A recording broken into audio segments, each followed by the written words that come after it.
তাহলে তোমরা এখন এই প্রশ্নটা একটু দেখো নাকি, যদি P of x K x সমান এত হয় এবং পি অফ এক্স কে কি দ্বারা ভাগ করতে বলছে, এক্স মাইনাস এ আর হলো এক্স মাইনাস বি দ্বারা নাকি। এখন এই এক্স মাইনাস এ দ্বারা ভাগ করলে ভাগশেষ কত হবে? ভাগশেষ হবে, দেখো আমরা যদি এটাকে 0 ধরি, এক্স মাইনাস এ সমান 0 ধরি, তাহলে এক্স সমান কত দাঁড়াবে? এ।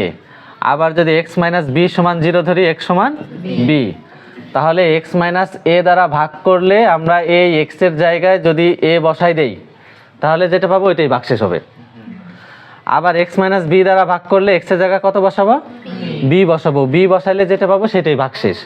এখন প্রশ্নে বলছে যে এক্স মাইনাস এ এবং এক্স মাইনাস বি দ্বারা ভাগ করলে কি একই ভাগশেষ, একই ভাগশেষ থাকে। তার মানে এক্সের জায়গায় এ বসাইলে যেই মান পাবো আর এক্সের জায়গায় বি বসাইলে আমরা যেই মান পাবো, ওই ভাগশেষ দুটো একই, সমান। সমান ধরলে এবং এ আর বি সমান হবে না, তাহলে আমাদের এটা প্রমাণ করতে হবে। ঠিক আছে, অঙ্কের থিমটা বুঝছো? এবার আমরা অঙ্কটা একটু করি। তাহলে এটা সমাধানটা দেখো। সমাধান আমাদের কি দেওয়া আছে? দেওয়া আছে P of X equal to হলো X cube plus 5x² plus 6x plus 8। ঠিক আছে, এখন এই পি অফ এক্সকে এক্স মাইনাস এ এত দ্বারা ভাগ করলে ভাগশেষ কত হবে?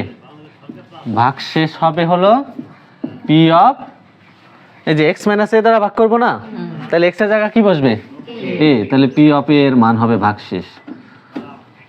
অতএব আমরা যদি এক্স এর জায়গায় এ বসাই দেই, P of A equal to A cube plus 5a² plus 6a plus 8। ঠিক আছে, এটা হলো ভাগশেষ পেয়ে গেলাম। এখন আবার যদি আমরা পি অফ এক্সকে এক্স মাইনাস বি এত দ্বারা যদি ভাগ করি, এত দ্বারা ভাগ করলে ভাগশেষ হবে কত এর মান? পি অফ বি এর মান, পি অফ বি এর মান। তাহলে পি অফ বি সমান কি হবে? অতএব p of b b cube plus 5b² plus 6b plus 8। ঠিক আছে তো, তাহলে আমাদের এই পি অফ এক্সকে এক্স মাইনাস এ দ্বারা ভাগ করলে এটা হবে ভাগশেষ, আর এক্স মাইনাস বি দ্বারা ভাগ করলে এটা হবে ভাগশেষ। এখন প্রশ্নে কি বলছে যে এই দুইটা ভাগশেষ একই, তাই না? একই মানে কি? সমান। এটুক তো হয়েছে, এটুকু আমি মুছে ফেলি নাকি? মুছে ফেলি, পারবি না তোরা? কি লিখছি পারবি না? তাহলে এখন আমরা কি লিখবো? শর্তমতে এই পি অফ এ সমান হলো পি অফ বি। একই ভাগশেষ বলছে না, এই দুইটা ভাগশেষ একই।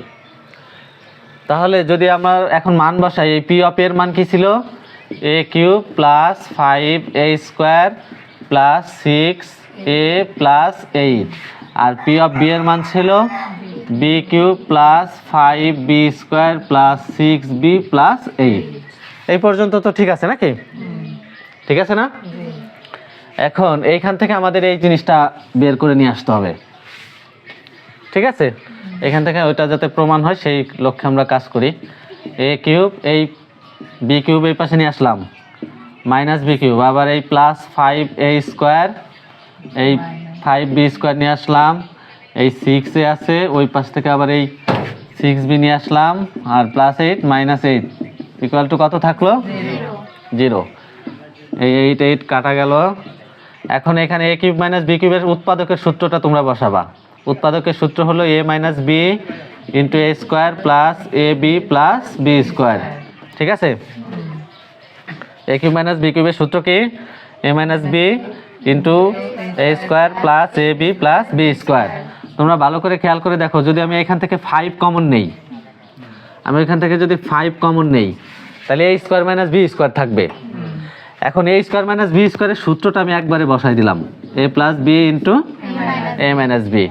আচ্ছা, আর প্লাস এখানে যদি আমরা 6 কমন নেই, কি থাকে? এ মাইনাস বি ইকুয়াল টু 0। এখন এই অংশ আর এই অংশ, এই তিনটা পদ থেকে কি কমন নেওয়া যাবে? তাহলে এই তিনটা পদ থেকে আমি a মাইনাস বি কমন নিলাম। কি থাকলো এখানে? কি থাকলো? a square plus A B plus b square. আচ্ছা, এইখানে কি থাকলো? a মাইনাস বি কমন নিছি, তাহলে এইটুক থাকবে। আমরা এই 5 দিয়ে একবারে গুণ করে দেই। 5a plus 5b plus 6 equal to 0। এখন আমরা জানি যে কতগুলো সংখ্যার গুণফল, কতগুলো পদের গুণফল বা কতগুলো রাশির গুণফল যদি 0 হয় তাহলে তাদের যে কোনো একটির মান 0 হবে নাকি? মানে এইটা আর এইটা, এই দুইটার গুণফল যেহেতু 0, তাহলে হয় এইটার মান 0 হবে অথবা এইটার মান 0 হবে। অর্থাৎ আমরা এরকম লিখতে পারি, হয় a minus b equal to 0, বা এখানে a সমান কত দাঁড়াবে? b। কিন্তু প্রশ্নে দেখো বলা আছে a আর b সমান হওয়া যাবে না নাকি? এটা শর্তের মধ্যে দেওয়া আছে, কিন্তু a is not equal b। যদি a আর b সমান না হয় তাহলে এই অংশটা 0 হবে না। এই অংশটা যদি 0 না হয় তাহলে অবশ্যই এই অংশটা 0 হবে। তাহলে আমরা কি লিখতে পারি? অতএব a square plus A B plus b square plus 5a plus 5b plus 6 equal to 0। দেখো এটাকে যদি আমরা এই যেটা প্রমাণ করতে বলছো এটার মতো সাজিয়ে লিখি তাহলে কি হবে? a square plus b square plus A B plus 5a plus 5b plus 6 equal to 0। এটা কি প্রমাণিত হয়ে গেছে না? অত্যন্ত মজার একটা অঙ্ক নাকি? ঠিক আছে, এই অঙ্কটা তোমাদের জন্য খুব গুরুত্বপূর্ণ, খুব ভালোভাবে অঙ্কটা প্র্যাকটিস করবা। ধন্যবাদ।